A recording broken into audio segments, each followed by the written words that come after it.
3回目にしてまさかの T シャツ。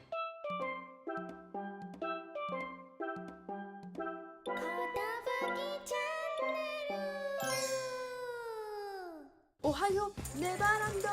皆さんごきげんよう、ことぶきです。動画3本目にして着物脱ぐっていうねお前のアイデンティティはどこに行ったんだと。今回の動画は YouTuber で動画に効果音があるじゃないですか。ドドンとかフーみたいなやつとか、それを自分で撮ってみようかなと思ってリストをね、自分で考えてどういう音を取るか、何の楽器で効果音を取るかっていうところを、一応リストアップして、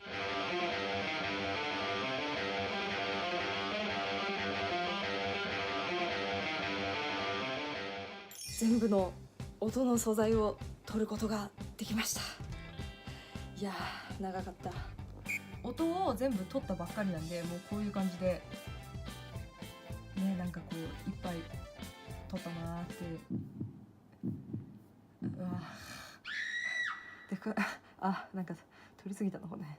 この辺の音をね、あと一つ一つ切り取って、コンプをかけたりイコライザーかけたり切って貼ってしながらちょっとまとめていく編集作業です。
というわけで今回の動画いかがだったでしょうか。この効果音を使って YouTuber っぽくなれるんじゃないかなと思っています。でも今回楽器をね、いろいろ使う姿を撮ったりして、ちゃんと音楽がね本業だっていうそれっぽいところもアピールすることができたんじゃないかなと思って、大変満足しております。それではことぶきチャンネルでした。バイバーイ。